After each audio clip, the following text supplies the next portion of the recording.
France.tv. Il est 17h sur France Inter.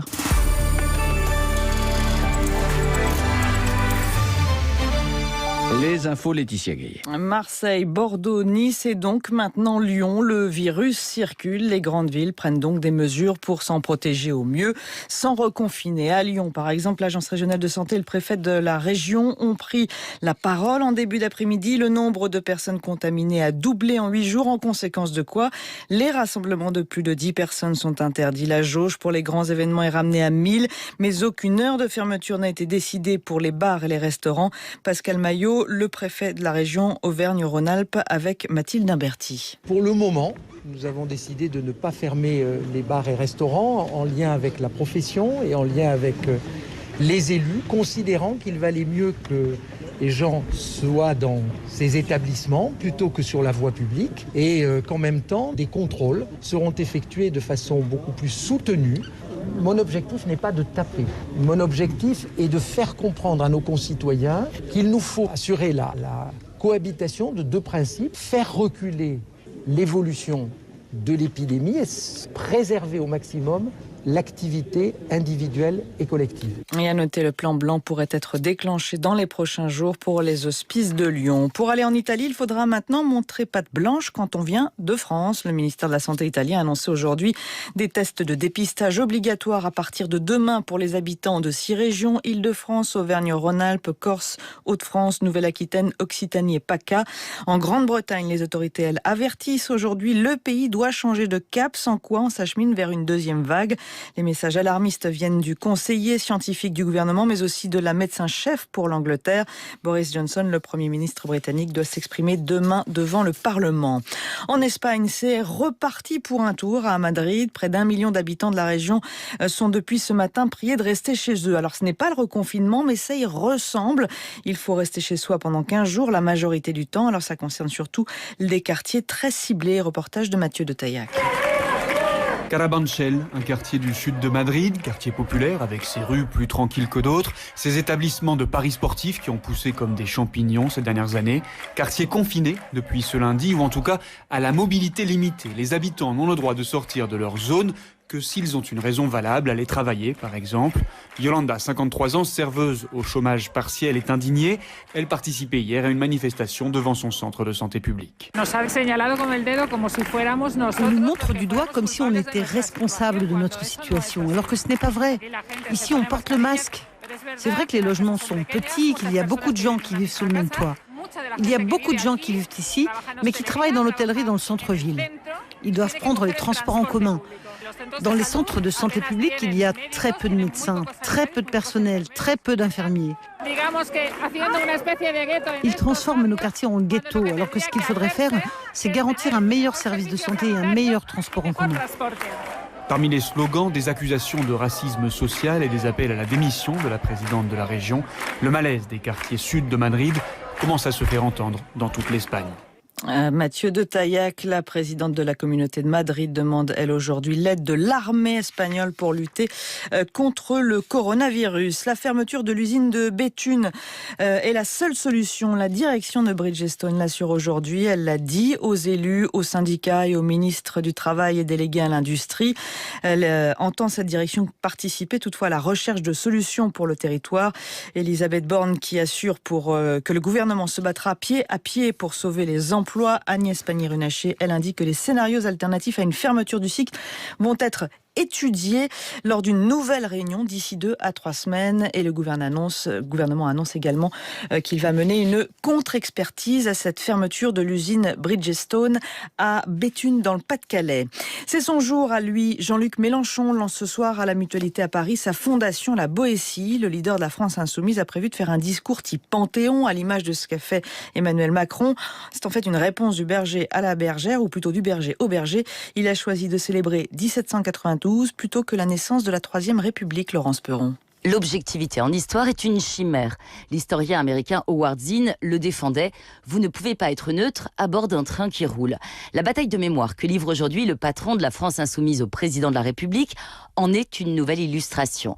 Là où Emmanuel Macron a choisi de célébrer la naissance de la Troisième République il y a 150 ans, en envoyant des messages d'unité. Aimer nos paysages, notre histoire, notre culture en bloc, toujours. Le Sacre de Reims est la fête de la Fédération. C'est pour cela que la République ne déboulonne pas de statues. Là où le président de la République envoie des messages aux citoyens de son temps, Jean-Luc Mélenchon lui répond que la République a 228 ans, qu'elle est née en 1792 et qu'elle doit beaucoup à Danton et Robespierre. Vous entendrez souvent des gens venir bêler en cadence la République par-ci, la République par-là, mais d'abord ils n'ont aucun mérite parce qu'ils passent leur temps à faire comme si la République était autre chose qu'un régime insurrectionnel. La République est toujours née d'une insurrection. Toujours. Au-delà de la bataille historiographique, l'insoumis en chef, quasi candidat déclaré à l'élection présidentielle, le député La France Insoumise, qui a payé cher ses éructations, entend désormais expliquer doctement pourquoi éventuellement la République, ça pourrait être lui. Laurence Perron, 89 ans, et quelle carrière. Michael Lonsdal s'est éteint aujourd'hui. Acteur de théâtre et de cinéma, il avait tourné dans plus de 200 films avec les plus grands. On retiendra en 2011 d'ailleurs son César du meilleur second rôle pour son interprétation de frère Luc, moine libre et héroïque assassiné à Tibérine dans Des hommes et des dieux de Xavier Beauvois. Extrait du film quand une habitante du village demande à frère Luc comment on sait si on est amoureux. Quelque chose en vous qui s'émeut, la présence d'un être qui est incontrôlable et qui fait que le cœur bat, généralement. Et c'est une attirance, c'est un désir, c'est très très beau. Michael Lonsdal, donc, dont on a appris la mort aujourd'hui sur France Inter. Vous retrouverez un dossier complet franceinter.fr et sachez que ce soir, après le journal de 23h, France Inter rediffusera une émission de 2010 de Rebecca Manzoni, éclectique, avec Michael Lonsdal. France Inter, 17h06. Bonjour, c'est Mathieu Vidard. Cette année 2020, toutes nos habitudes ont volé en éclats et notamment en matière de médias. Qu'attendez-vous de vos radios et de vos télés publiques aujourd'hui ? Le débat est ouvert. Information, éducation, divertissement, culture, environnement. Il s'agit d'imaginer notre avenir ensemble. Alors venez proposer vos idées dès aujourd'hui sur nosmediapublics.fr. Interruption spéciale. Vous êtes un professionnel ? Demandez à un agent MMA une étude personnalisée gratuite de vos besoins en assurance. Zéro tracas. Et zéro blabla.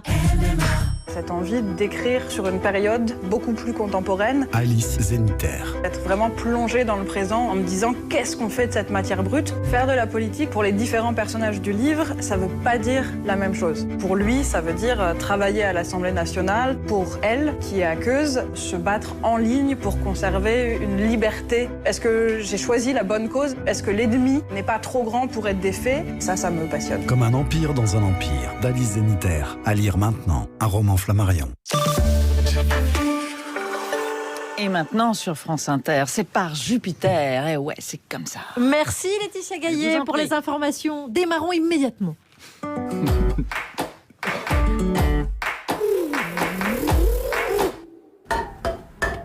Ce matin, 9h, dans le bureau de Par Jupiter.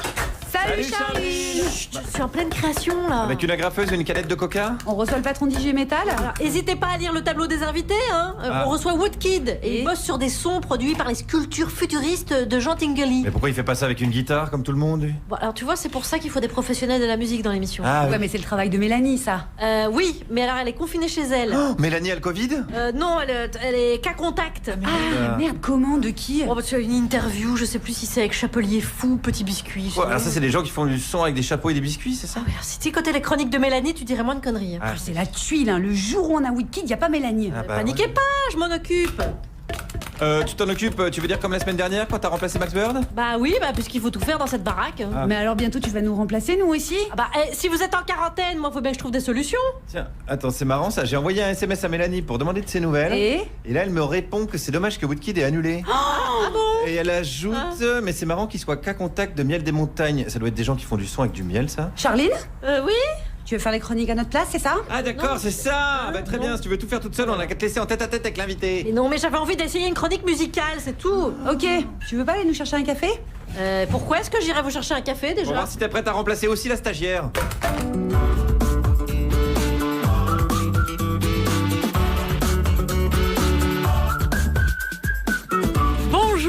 France Inter et bienvenue au Conseil supérieur de la rigolade, dont voici la devise: l'habit ne fait pas le moine, il fait l'élève républicain. Voici le sommaire. La Californie vit sous un ciel rouge et noir d'apocalypse depuis un mois. 29 feux gigantesques ont ravagé près de 2 millions d'hectares de forêt, en cause notamment la combinaison de la foudre et de 5 années consécutives de sécheresse. J'avais fait juste un tout petit feu pour faire cuire un truc. Je comptais l'éteindre tout de suite après. Ursula von der Leyen, la patronne de la Commission européenne, a tapé du poing sur la table l'objet de son courroux, la Pologne, autorisant des zones sans idéologie LGBTQI. Ursula von der Leyen les dénonçant comme zones sans humanité. Mais des zones sans idéologie LGBT, ça veut dire quoi, par exemple? J'annule officiellement la Gay Pride. On va arrêter de se faire envahir par toutes ces tafioles. Alors ça, c'est classé, on enchaîne. Les ventes de disques ont morflé avec la crise sanitaire. L'augmentation du streaming n'a pas réussi à compenser les pertes. L'écoute en ligne ne laisse que des miettes. Il ubérise les œuvres et les chanteurs moins en vue sont donc moins bien lotis que des chauffeurs de VTC. C'est une vraie multinationale, ils sont faits dans les 60 € net. C'est énorme. Et voici Juliette Arnaud avec le tiercé dans l'ordre des chroniqueurs. Oui, et avec en tête de ce tiercé gagnant celle qui n'est plus invitée au mariage parce qu'elle menace de planter des fourchettes dans les yeux des DJ qui veulent passer Andalouse de Kenji Girac. Mais ici, elle a son rond de serviette, Mélanie Bauer. Oui, bonjour. À la surprise générale, je vais parler de la musique de l'artiste. Mais c'est pas vrai. Mais c'est dingue. Ensuite, lorsqu'on s'angoisse à se trouver nouille avec des idées de truffes, voici un homme qui te donne à entendre que certes tu es nouille avec des idées de truffes, mais qu'il y a toujours bien pire que toi, Guillaume Meurice. Bonjour à tous, et youpi, Jean-Mi a encore dit une connerie. Je vais vous parler des tenues républicaines à l'école. Je suis allé voir les Français et on va donc parler des jeunes. Ils craignent plus rien, les jeunes maintenant, ils craignent plus rien. Ils se foutent des flics, ils se foutent de tout. Paf, tout va à vélo, comme dirait Hidalgo. Si la vision du monde te donne la sensation que ça manque de sous-titres, c'est le signe que tu as besoin d'un mec qui te raconte le dessous de l'histoire. Qui de mieux qu'un storyteller pour t'expliquer le storytelling? Thomas Bideyan. Et il est là. Et donc, moi, je vais vous parler de l'équivoque. Des images claires, des idées floues. Oh, ça va être beau encore, ça. Et voici celui qui va ambiancer notre bande FM. Vous êtes, j'arrive pas à le croire. Il est là. Il est là. Vous êtes. Salut, c'est Woodkid. Il a tellement sorti sa voix grave. Par Jupiter. Mais qu'est-ce qui me prouve que vous êtes le vrai? Je sais pas. Bon, on va s'en apercevoir. Peut-être. Peut-être rien, c'est peut-être pas le vrai. C'est peut-être Banksy, on ne sait pas. Ouais. Alors, c'est moi en fait. Woodkid, on est particulièrement heureux de vous recevoir. Ça faisait 7 ans, je pense, qu'on vous avait plus vu autant médiatiquement. C'est vrai. Hein, vous êtes fait discret après ce premier album Golden Age qui a fait un carton monumental. Je crois qu'il y a eu 800 000 albums vendus au bas mot, n'est-ce pas? Peut-être, c'est certainement, peut-être plus même. Je sais pas. Vous revenez avec un nouvel album qui sort le 16 octobre, qui s'intitule S16. 2 singles sont sortis pour l'instant. On va en écouter un tout à l'heure après la chronique de Mélanie Bauer. C'est Pale Yellow. Il y a aussi Goliath. 7 ans se sont donc écoulés entre ce premier album Golden Age et celui-ci. Pendant toutes ces années, vous avez beaucoup collaboré. Ouais. Collaboré avec des artistes qui tutoient les cimes. Thomas Bidguin dirait ceux qui sont assis sur le toit du monde avec les pieds qui se balancent. C'est votre expression, ça. Il y a notamment Rihanna, Lana Del Rey. Il y a le photographe JR ou le créateur de chez Louis Vuitton, Nicolas Guesquière. Ce nouvel album, il reflète tout ce que vous avez appris de toutes ces collaborations. Il y a un petit peu de tout ce travail-là dedans. Oui, de toute façon, on peut pas désapprendre ce qu'on apprend des gens. Donc forcément que tout ce que j'ai appris avec eux est redistribué. J'ai redistribué les cartes dans l'album. Mais particulièrement la collaboration avec Nicolas, qui a été une collaboration très fructueuse à travers laquelle j'ai beaucoup appris, étonnamment en fait. C'est-à-dire que j'y allais en me disant je fais une bande son de défilé et puis en fait c'était beaucoup plus que ça parce qu'on a des idéologies de travail, des manières de construire lui sa mode et moi ma musique qui sont assez similaires et en fait au final en suivant son guide en fait j'ai pu explorer des choses que j'aurais jamais explorées avec ma propre musique. Mais comme quoi par exemple? Comme calquer des idées, paraphraser ses idées. Par exemple, à un moment, il vient, il me dit, je vais dessiner une fille qui est un peu une skateuse, mais un peu une vampire, et un peu, elle porte un peu un kimono aussi. Alors je prends ça, puis je paraphrase musicalement. Donc je vais aller chercher de la musique classique, je vais aller chercher des haka de judo, puis j'assemble tout ça, chose que j'aurais jamais fait ça dans ma musique.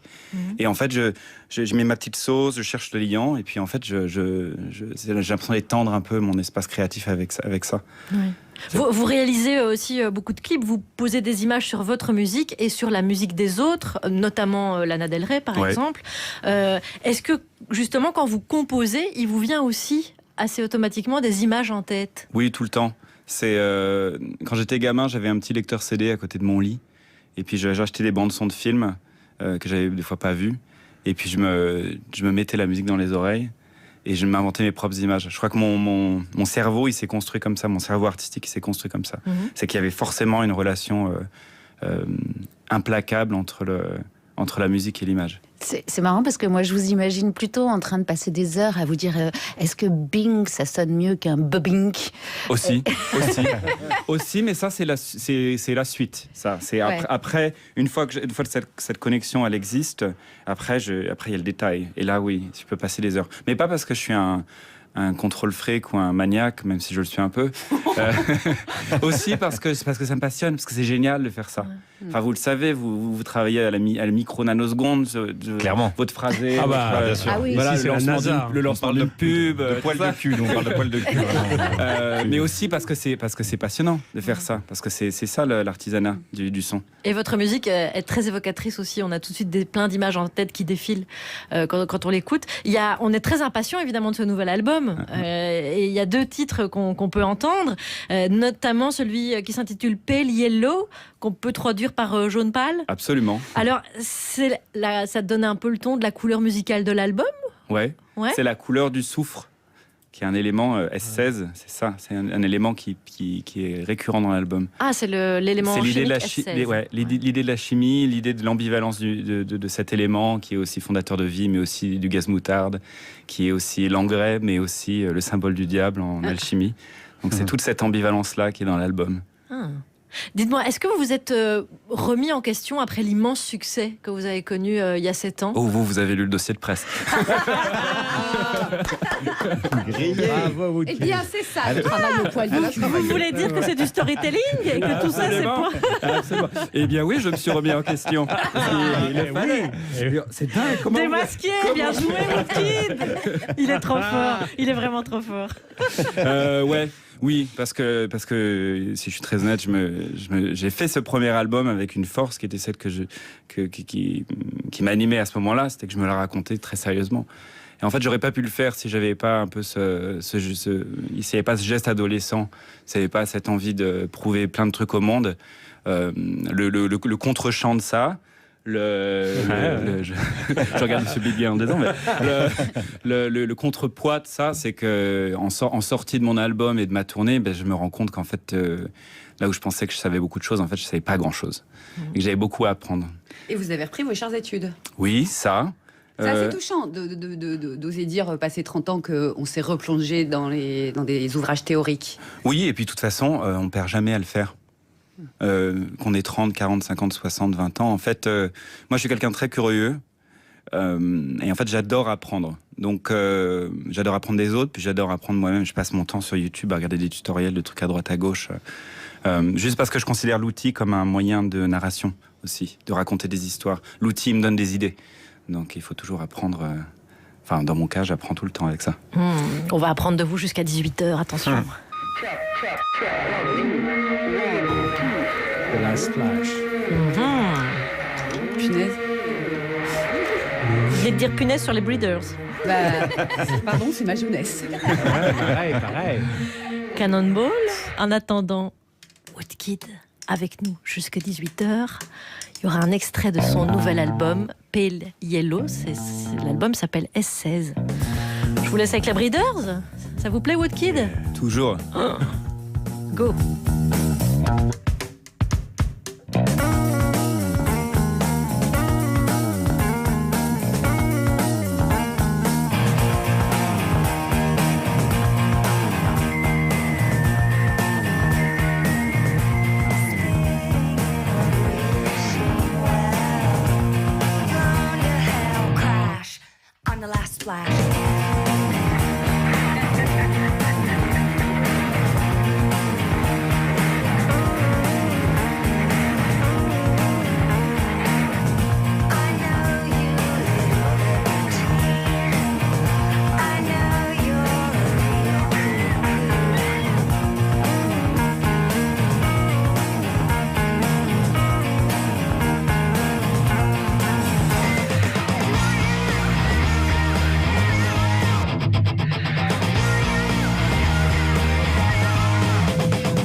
song.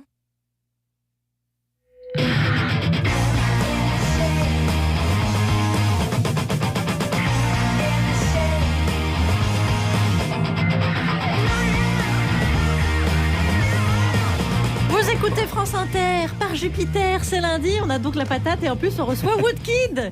Il a un nouvel album le 16 octobre, S16. Et c'est Mélanie. Comme le soufre. C'est Mélanie qui Comme quoi le soufre. Ouais, je souffre. Ouais, le souffle. Qui va nous en parler. Ouais. Mais avant, il y aura Guillaume Meurice, bien sûr, et Thomas Bidegain. Ouais, très bien. Woodkid, on va faire un petit point sur l'actualité, vous êtes d'accord? Allons-y. De toute façon, vous êtes obligés. Ouais. Le bilan qui pour l'instant reste un bilan que l'on pourrait considérer comme satisfaisant. Ça fait plaisir. Le journal de presque 17h17. Sans évidemment les 2 personnes disparues. Ça fait pas plaisir. On commence par les titres. Oui, dans ce journal, on parlera du retour de Jean-Pierre Elkabbach à la télévision. Le retour du mort-vivant, comme on On l'appelle. parlera aussi de la fête de la rose à Frangy-en-Bresse. Donc tout le journal est basé sur les morts-vivants, c'est ça le Ouais, truc. enfin, on parlera de Jean Lassalle. Ah, il y aura des ivres-morts aussi, d'accord. Très bien. Eh bien, on commence par la politique. Oui, Bruno Le Maire a été testé positif au Covid et a annoncé s'être mis en quarantaine. Oui, alors c'est l'occasion de rappeler que la quarantaine, c'est une expression, en fait, ça dure 3 ans. Hein, qu'est-ce que vous racontez? Chut, parce que s'il écoute Bruno, la quarantaine. Bruno, ça dure 3 ans, la quarantaine. Allez, on se revoit dans 3 ans, Bruno. On se revoit Allez, plus tard. on y va. Politique encore, Bernard Cazeneuve écarte une candidature pour la présidentielle de 2022. Ce qui pose une vraie question, qui est, est-ce que quelqu'un lui avait demandé quelque chose?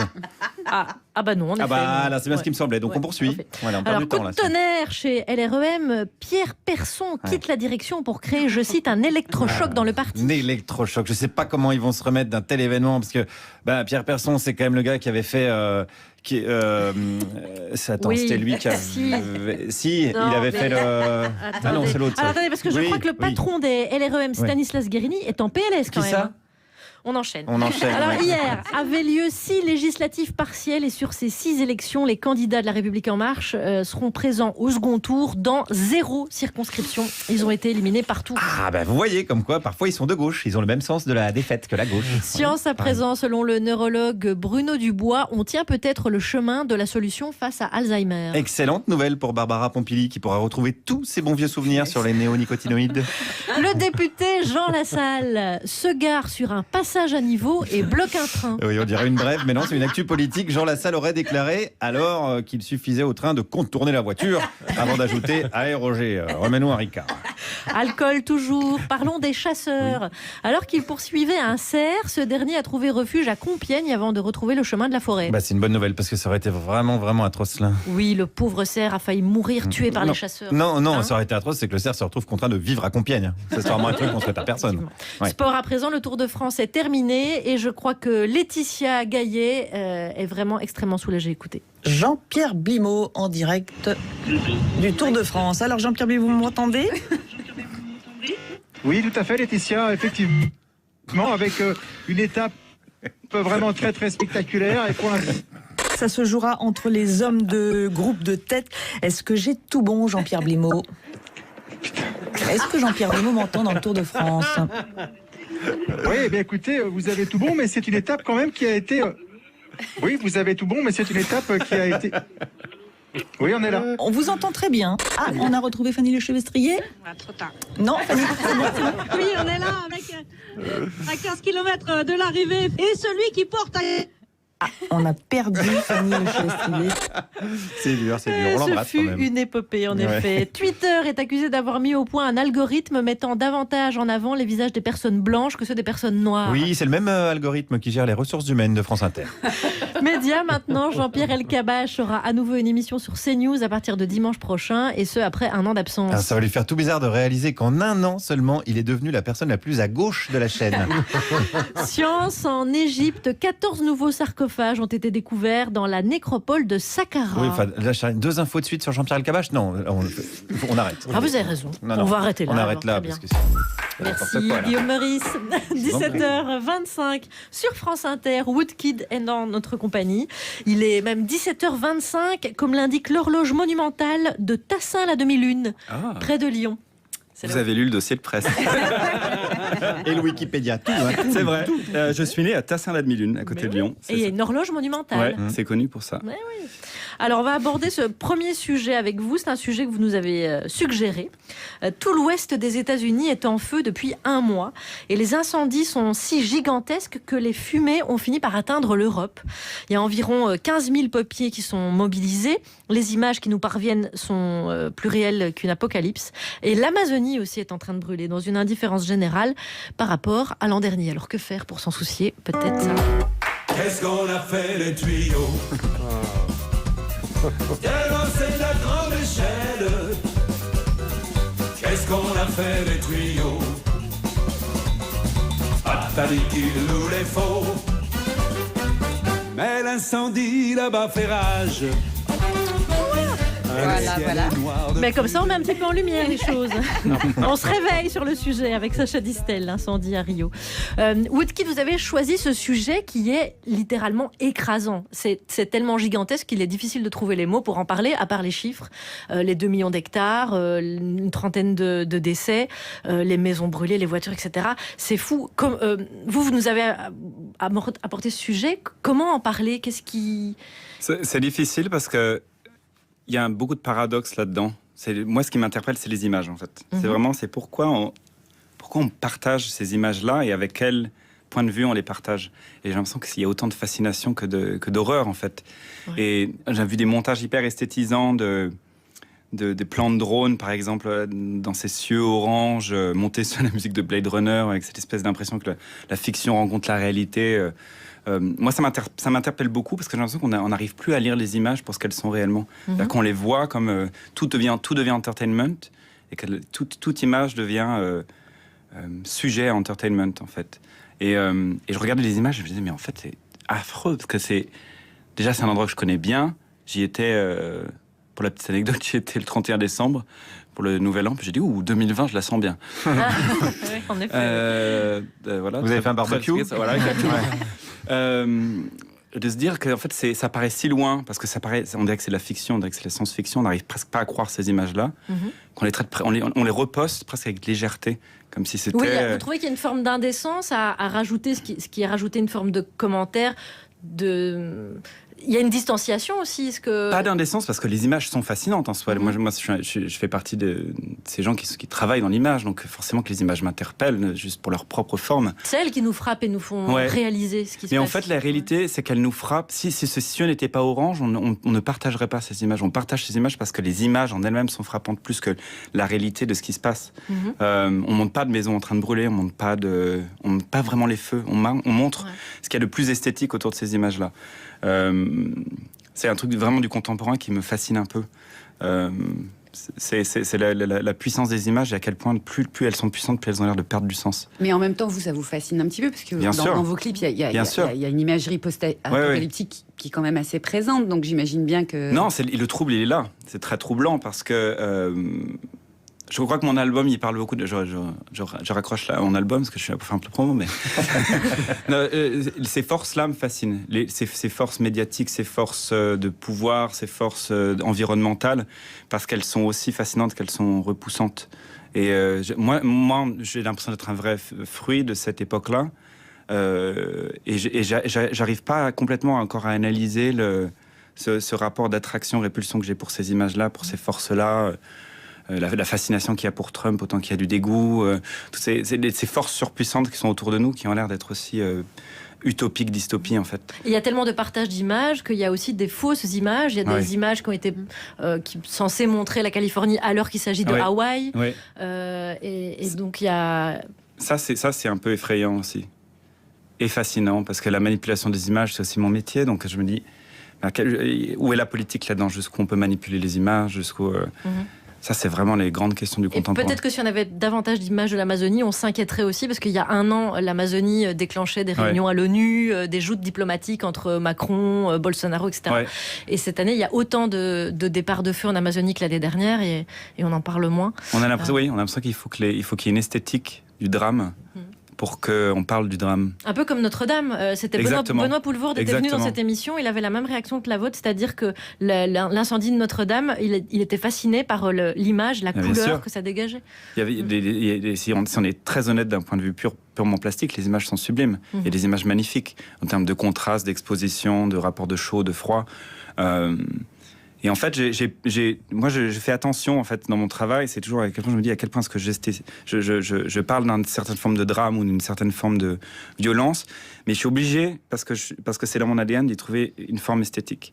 Et à quel point, en fait, où est le curseur ? Quand est-ce qu'on passe une ligne qui devient en fait... Et une manière de prendre de la distance aussi, parce que sinon on se laisse accabler par tout ça.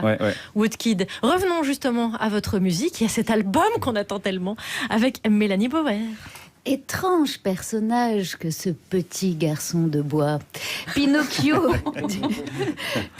du clair-obscur, Woodkid, dont on découvrait l'univers anxiogène il y a 7 ans sur son premier album de Golden Age, Johan Lemoine, une carrière internationale, une notoriété portée par des collaborations à l'image avec des stars, Drake, Lana Del Rey, pour ne citer que, un artiste qui semble en quête d'humanité, cherchant l'émotion partout où elle se cache, même dans la moustache des chanteurs populaire. Mes doigts pris sur tes poignets. Je t'aimais, je t'aime, je t'aimerai. Et oui, une reprise de Cabrel. On ne vous attendait pas là avec du français de top 50. Et pourtant, Cabrel, c'était le chanteur romantique qui faisait la gueule à la télé. Ça vous correspond bien, ce paradoxe, Woodkid ? Absolument.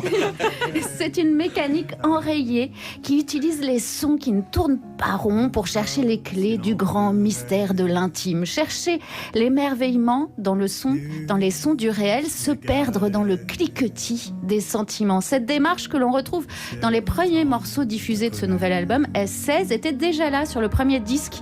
La rythmique martiale du beat et la chaleur d'un timbre de voix bien huilé. L'homme et la machine, c'était il y a 7 ans, le petit garçon mécanique qui fuyait les monstres cachés sous son lit. Run, boy, run. This world is not meant for you. Run, boy, run. They're trying to catch you. Run, boy, run. Running is a victory. Run, boy, run.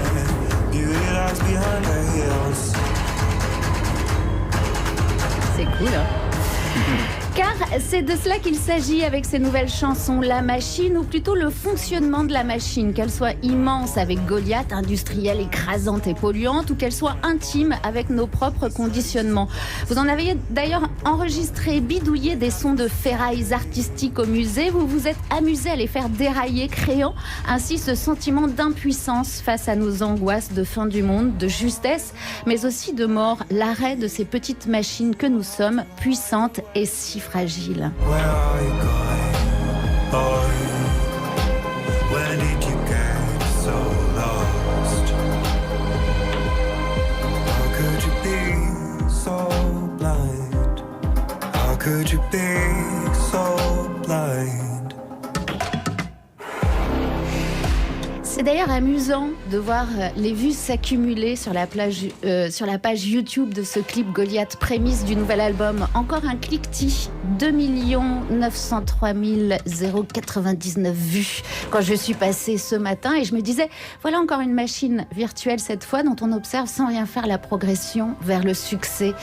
Et c'est vrai que c'est fascinant quand on adopte votre regard, que l'on plonge dans ces nouvelles chansons. On se dit qu'effectivement tout est addiction de l'ensemble d'une société qui court à sa perte, car elle n'arrive pas à se remettre en question, à dire adieu à ses mauvaises habitudes, à l'individu qui fuit son humanité en cherchant des raisons rationnelles à sa violence contre lui-même ou contre les autres. Mais ce qui est joli dans ce titre qu'on va écouter, Pale Yellow, c'est que Pinocchio est devenu un vrai petit garçon, et quand il lutte contre lui-même, il se dit « Je t'aimais, je t'aime et je t'aimerai ».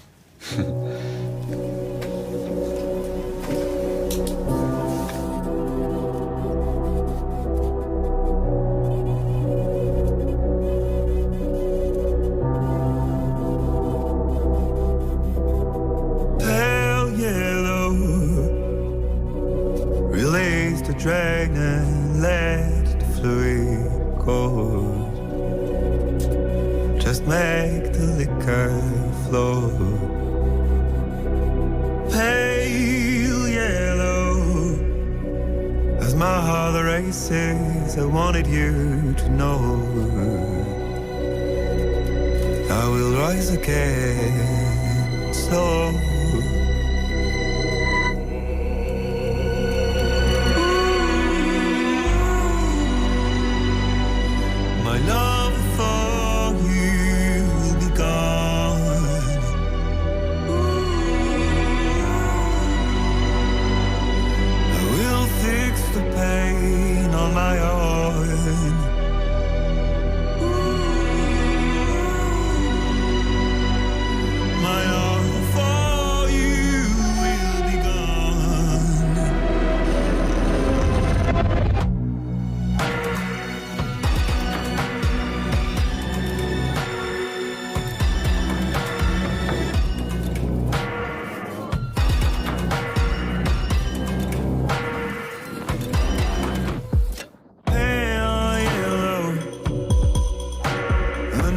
the flesh and let the damage grow.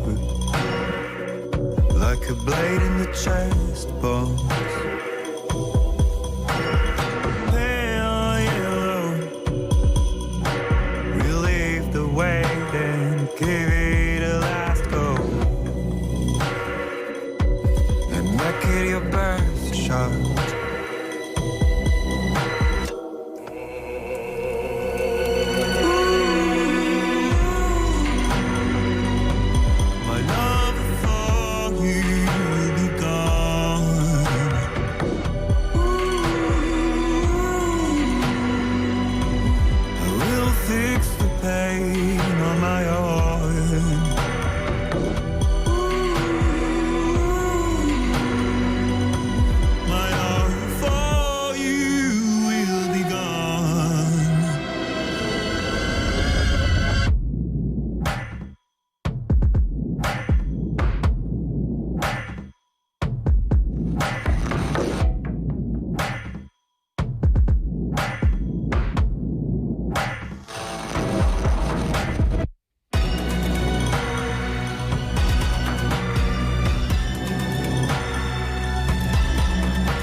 Avec lui, Pale Yellow Woodkid.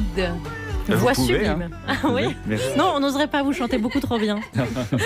Et l'album S16 sort le 16 octobre. Et puis vous serez en tournée en 2021. Et ça commence par Rennes le 13 janvier. Vous passerez par Lille, Dijon, mais aussi Strasbourg, Madrid ou Barcelone. Il y a plein de dates. Absolument. Si, parce qu'on aura trouvé un vaccin d'ici là. Bien sûr. Bah ouais. Ah. Woodkid avec nous, on y croit tellement fort. Après cette voix sublime, ce morceau sublime, il y a un enchaînement c'est la naturel douche écossaise. C'est Guillaume Meurice. Vous parliez de vaccin, moi je suis un petit peu emmerdé parce que je dois vous annoncer un truc, j'ai un des symptômes du Covid, la perte de goût. Alors ça concerne uniquement le goût vestimentaire, mais quand même ça dure depuis quelques années, surtout qu'en ce moment il y a un gros sujet textile quoi. Surtout, alors vous les meufs vous faites n'importe quoi, soit vous êtes à poil au musée d'Orsay, soit il y a trop de tissu sur votre tête à l'Assemblée. À un moment donné il faut choisir, et l'école, c'est le bordel à l'école. Blanquer il a dit ce matin il faut s'habiller de manière républicaine. Alors, ça veut dire, moi, je ne sais pas, parce que j'y connais rien, de toute façon, en textile. Le pantacourt, est-ce que c'est républicain ? Pas... Non, mais on ne sait pas. Voilà, la cravate moutarde avec une banane. On a le pays de la bouffe, mais il y a peut-être une limite quand même. Macron, on a même rajouté une couche en disant qu'il fallait faire preuve de bon sens. Alors, le bon sens, ça, c'est un peu un problème, parce qu'on n'a pas tous le même. Jean Lassalle, son bon sens, c'est de se garer sur des voies ferrées. Vous voyez, heureusement qu'on n'a pas tous le même. Moi, mon bon sens à moi, c'est d'avoir envie de me griffer le visage quand Macron, il parle de bon sens. Donc, on a tous un bon sens assez différent. Moi, celui qui m'intéresse, c'est celui qu'on appelle le bon sens populaire, et je suis allé parler de tout ça avec les Français ce matin, et du bon sens en termes d'éducation, il y en a chez ce citoyen. Moi, je suis pour la blouse pour tout le monde, qu'il n'y ait pas de différence. Alors, quel type de blouse ? Une blouse d'une couleur sympa, agréable. Qui va choisir les couleurs ? Bon, les garçons en classique, en bleu, les filles en rose. Bon, je ne vais pas du tout oublier. Pourquoi pas l'inverse alors ? Pourquoi pas les garçons en rose et les filles en rose ? C'est la tradition. Vous n'avez pas encore soulevé un problème. Non, voilà, non, pardon, excusez-moi. Non, un problème à la fois, s'il vous plaît. On parlera des stéréotypes de genre un autre jour. J'offrirai une robe licorne à ce monsieur, et puis tout va bien se passer, à mon avis. Allez, on continue. Comment on doit s'habiller à l'école ? Comme on doit s'habiller toute la vie, avec décence. C'est quoi alors la décence ? Ne pas choquer. Ne pas choquer qui ? Tout le monde, les uns et les autres. Alors par exemple, si votre tenue aujourd'hui, elle me choque ? Elle va pas vous choquer. Un peu quand même. Je suis d'une pudeur totale. Ouais, mais moi j'aime pas les chemises à carreaux par exemple. Ça me rappelle quelqu'un qui avait une chemise à carreaux et que j'aimais pas. Oh, je m'en fous. Oh bah super, le respect. Ouais. C'est vrai que moi les chemises à carreaux, les chemises Vichy, je me méfie toujours. Je sais pas pourquoi, ça me rappelle les heures les plus sombres des congrès de l'UMP. Ouais, vous savez, le congrès de l'UMP quand Xavier Bertrand il était de droite. Bon, c'est pas le sujet non plus. Allez, continuons. En étant de plus en plus pointu, vous allez voir sur l'habillement des élèves. Je crois qu'il faut bien regarder les tissus, les matières, les couleurs, parce que c'est vrai qu'il y a des couleurs. Eh ben, ça se voit beaucoup plus, finalement, les formes du corps. Ouais, c'est précis alors. Ouais. Ah oui, bien sûr. Une belle forme, c'est une forme quand même qui tombe sans marquer trop le corps. Parce que si ça marque trop le corps, c'est vrai qu'à un moment donné, autant ne pas être habillé à ce moment-là. Mais alors si c'est très très moulant, mais en bleu, blanc, rouge, est-ce que c'est quand même républicain ? Je pense pas trop. Mais c'est quand même pas républicain. Non. C'est compliqué, hein. C'est compliqué le bon sens, parce que moi, si j'avais été élève, demain, j'y allais en slip bleu, blanc, rouge, directement, vous voyez, avec la déclaration des droits de l'homme sur le cul. De toute façon, quand on voit comment sont traités les migrants, le gouvernement, il s'assoit dessus, on le sait. Donc moi, je pensais que c'était carrément républicain, mais cette dame dit que non. Et alors se pose la question du fameux crop top. Moi, je connaissais même pas. Faut qu'on en parle quand même, hein, de ce crop top. Est-ce qu'on est d'accord avec ce haut, donc, qui laisse voir le nombril ? Ben moi, je suis pas d'accord. Vous n'êtes pas d'accord avec le nombril ? Quand on me le montre comme ça, d'une manière trop évidente, c'est presque une agression, en fait. Parce Vous êtes agressé fait, par les nombrils ? C'est intime, c'est intime. On ne s'habille pas comme ça, normalement. Ça voudrait dire que le nombril n'est pas républicain ? Non, justement, tout est en nuance. Ah oui, alors oui, ça c'est vrai que c'est pas mon truc. J'avoue, non, mais j'ai pas fait l'option. J'ai pas fait l'option au bac. Le sens de la nuance, c'est comme le bon sens, on en a tous un. Ça va de Pascal Praud à Leïla Slimani. Donc c'est quand même assez vaste. Il va falloir tout bien mesurer, toutes les jupes et tout. Parce que le mollet aussi, ça peut être un ennemi de la République. Et je ne parle pas de Guy Mollet. Je mets des petites blagues pour Charline qui a les albums Panini de tous les représentants de la SFIO. Alors, les jupes, allons-y les jupes. Pas des jupes trop courtes pour les filles, quand même, faut pas exagérer. C'est quoi la limite de la taille de la jupe ? Oh, comme ça, quoi, c'est très mignon ça. Juste au-dessus du genou alors. Voilà. Plus haut, c'est non. Oh non, je trouve qu'on va à l'école pour autre chose que pour exhiber ses jambes. Oui, alors surtout en ce moment. Hein, en ce moment, on va à l'école pour choper le Covid. Parce que je vous rappelle que Jean-Michel Blanquer, donc le prof de paddle préféré de ton prof de paddle, il vient d'alléger les mesures sanitaires en plein quand la deuxième vague arrive. Donc on voit que son truc, c'est le paddle et pas le surf, hein, d'ailleurs. Et le problème du moment, c'est pas ça, évidemment, c'est toujours la taille des fringues. Il faut être sérieux comme c'est une dame. Hein. C'est normal, je suis sérieuse. J'ai toujours été sérieuse dans ma vie, alors je comprends pas qu'on se laisse aller comme ça. Est-ce que la République, c'est pas la liberté et du coup, exagérez pas. La liberté, oui, la République, c'est la liberté, d'accord. Vous trouvez qu'on en fait trop avec la liberté ? Oh oui. Oh là, ça venait du cul. On enlève le mot liberté de la devise et puis voilà, on n'en parle plus. Égalité, je veux dire, bon, ça n'a jamais été trop la priorité. On le vire aussi. Puis fraternité, on sait même pas ce que ça veut dire. On l'utilise jamais. Allez, ça dégage. À bientôt pour parler des classes surchargées, des AVS mal payés, des profs burn-outés. Sauf s'il y a encore une gonzesse qui s'habille n'importe comment. Parce que sinon, on n'aura pas le temps. On fait chier aussi. Les priorités, quoi. Merci, Guillaume. Non, mais bon, pardon. Je vous imagine en crop top d'un coup. Alors, je vais chasser cette image immédiatement. Revenir à Woodkid, notre invité. Juliette, vous avez choisi un autre sujet. Comme toute communauté, l'Union européenne se définit par des règles, des devoirs et des droits pour ceux qui y vivent. Et la Pologne fait partie de l'Union européenne. Sauf que le gouvernement polonais s'est fait en partie élire avec une campagne ouvertement homophobe, ce qui n'est pas exactement compatible avec les droits fondamentaux de l'Union européenne. Et qu'est-ce qui se passe quand on ne respecte pas les règles ? T'as mordu la ligne. Excuse-moi, Smokey, t'as mordu la ligne, il y a faute. Tu me mets 8 du... Je te demande pardon. Mets-lui 0, jeu suivant. Tu fais chier, Walter, tu me mets 8, Duc. Smokey, on n'est pas au Vietnam, on joue selon les règles. T'étonnes pas, Walter, on est là, merde. Son pied a légèrement mordu, il a un peu glissé, bon. Oui, mais j'ai pas mordu. Allez, vas-y, Duc, mets-moi un 8. Smokey, mon ami, si t'as jamais souffert, tu vas comprendre. Walter, fais pas le con. Duc, c'est ton partenaire. Le monde est en train de devenir cinglé. Y a personne ici à part moi qui se soucie encore de respecter les règles. Mets-toi 0. Tu crois peut-être que je plaisante. Mets-toi 0. Bon alors Ursula von der Leyen, elle n'était pas à ce point-là d'énervement, un petit peu quand même. De Big Lebowski. Des frères Cohen. On a pensé à ce sujet pour vous parce que par votre maman, vous êtes d'origine polonaise, vous avez passé... Bien sûr, et pourquoi l'autre ? Alors là, regardez bien, suivez-moi, regardez bien. Vous avez passé des vacances en Pologne, oui. L'imagerie de l'Europe de l'Est est présente dans vos clips, et vous comptiez même ouvrir votre tournée en Pologne. C'est vrai. Et donc, en plus, je suis gay. Ah bon ? Non. Ouais. Eh ben, vous avez bien le droit. J'espère bien. Donc justement, pour l'instant. Vous avez passé du temps en Pologne, nous non. Sans doute dans les années 90, 2000, après la chute. Et après, ouais. Donc vous avez connu une Pologne en pleine découverte démocratique. Oui, mais en même temps, avec le spectre de la jeunesse, donc c'est pas un spectre objectif. Et en plus, au moment où j'y suis, je me pose pas ces questions-là. Moi, je suis avec ma famille. Les questions sont les questions familiales proches, en fait. Donc, j'ai pas un avis sur la Pologne objectif, parce que je la connais pas, j'y vis pas. Par contre, j'ai pas mal tourné là-bas. Délibérément ? Ah bah oui, bien sûr, parce que c'est un pays où il y a de la demande, où j'ai des fans, où voilà. Donc, et la Russie aussi, beaucoup. Donc, vous faites une tournée d'homophobie, en fait. Ouais. Est-ce qu'il y a un moment en Tchétchénie ? Écoutez, il y a aussi un truc, c'est qu'à un moment, les gens sont pas les gouvernements aussi. Donc, moi, je pars du principe que je me suis jamais contraint à tourner dans un pays, à moins qu'on m'en empêche, sous prétexte qu'un gouvernement fait ce genre de choses, fait passer ce genre de loi. Pour moi, c'est même plutôt l'inverse. C'est-à-dire que j'ai plus l'impression d'avoir plus un rôle à jouer en y allant, en ouvrant ma gueule s'il faut ouvrir ma gueule, en faisant passer le message que j'ai envie de faire passer. Après,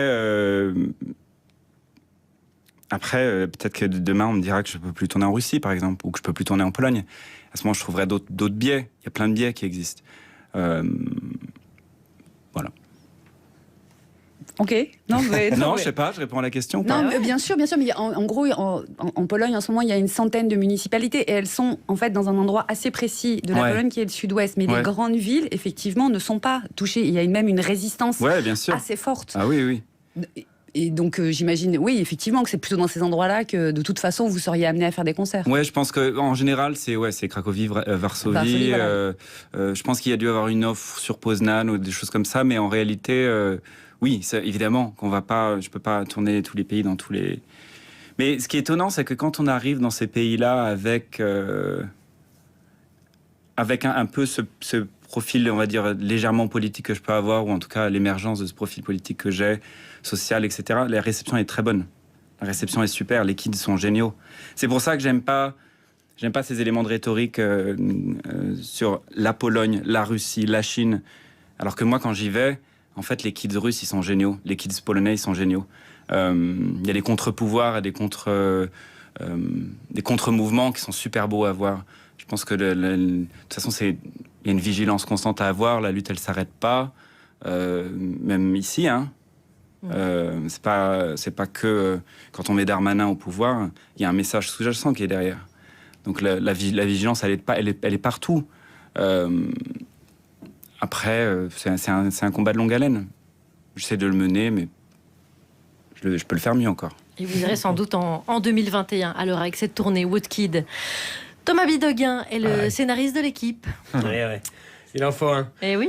Et donc, voilà, moi je viens parler de storytelling. Et il se passe toujours quelque chose dans le monde du storytelling. C'est ça qui est magique.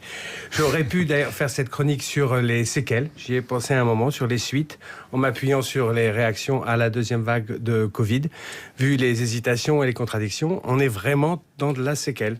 Pareil avec Darmanin, ses opérations choc dans les quartiers qui ressemblent un peu à celles de son prédécesseur et qui montrent surtout que pour lui aussi, c'est difficile de faire deux choses à la fois, comme par exemple bomber le torse et avoir l'air intelligent. Mais bon, donc on aura l'occasion d'y revenir sur les séquelles, parce qu'il ne faut pas juger un film sur sa bande-annonce. Non, là, la semaine dernière, il s'est passé un truc qui est vaguement inaperçu, qui était l'annonce par l'Académie des Oscars de ces nouvelles normes de représentation et d'inclusion. Bon, on comprend aussi que ça ne fasse pas non plus les gros titres. Mais bon, désormais, pour être éligible dans la catégorie meilleur film aux Oscars, une production devra avoir au moins un de ses acteurs principaux issus d'un groupe racial ou ethnique sous-représenté. Après, évidemment, il y a la liste, une liste assez exhaustive parce qu'elle finit par hawaïen.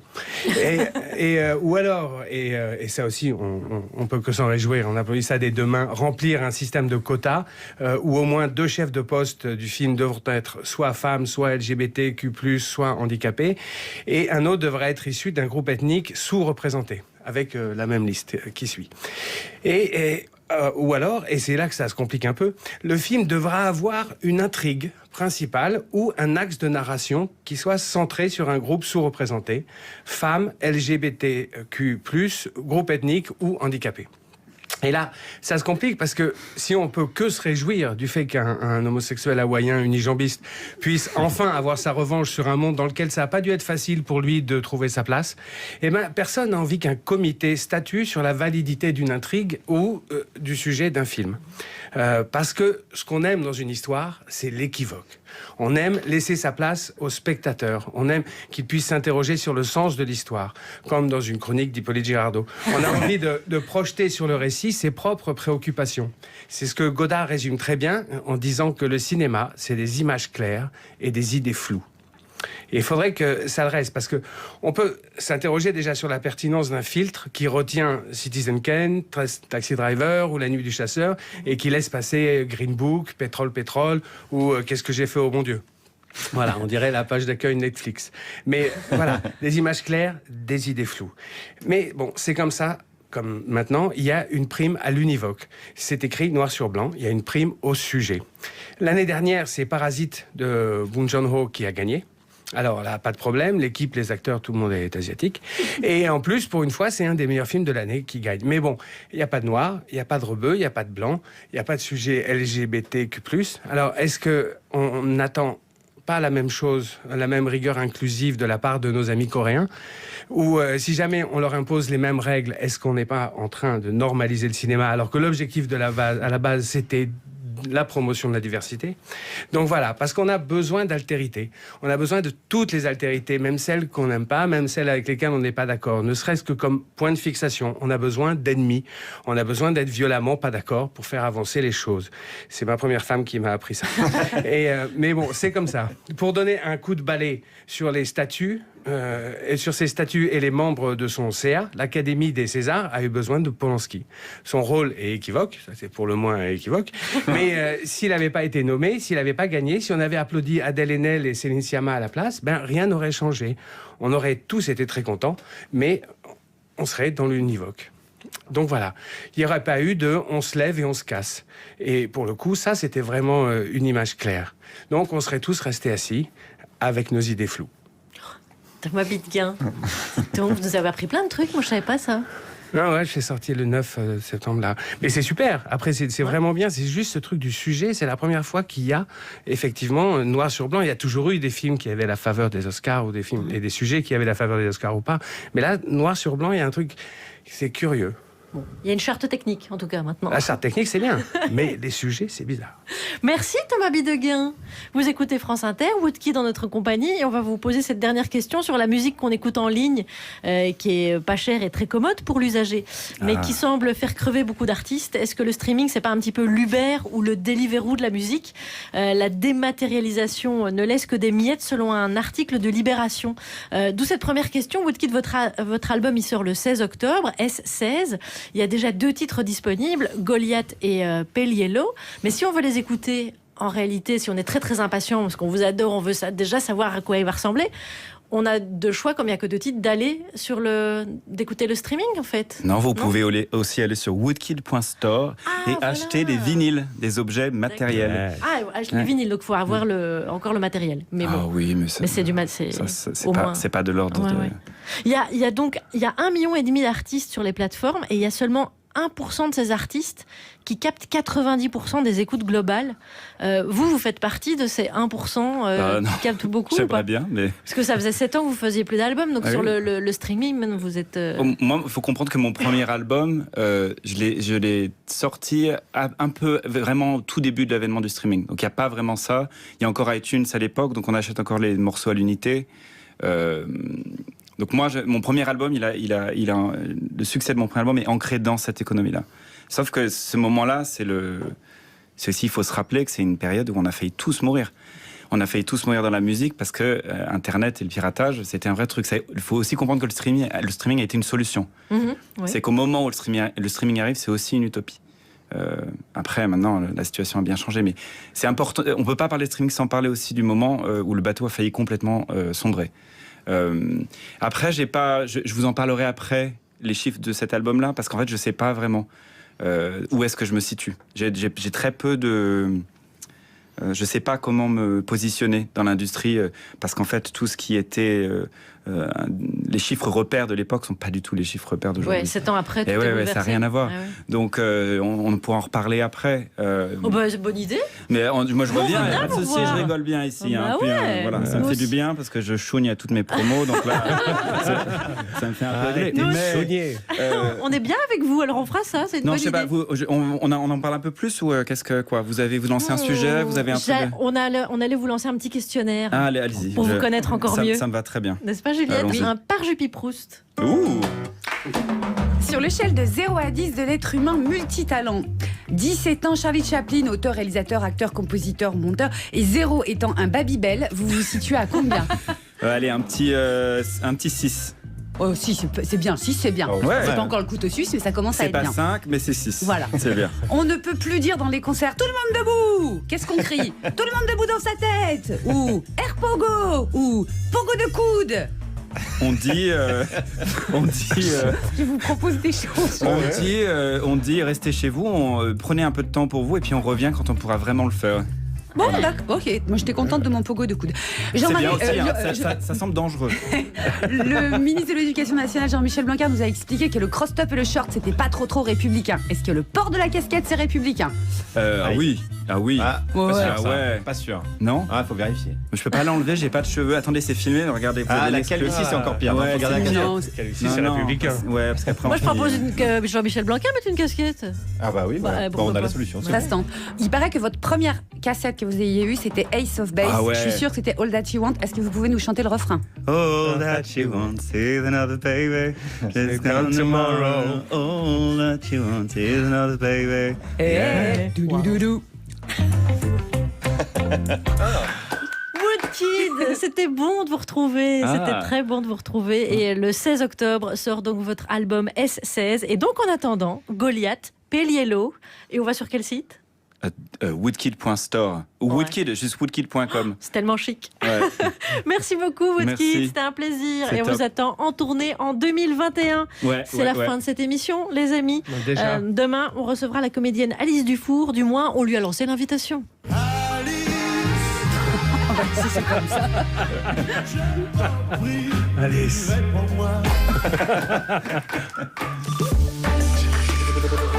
Votre BMW, êtes-vous prêt à la laisser entre n'importe quelles mains?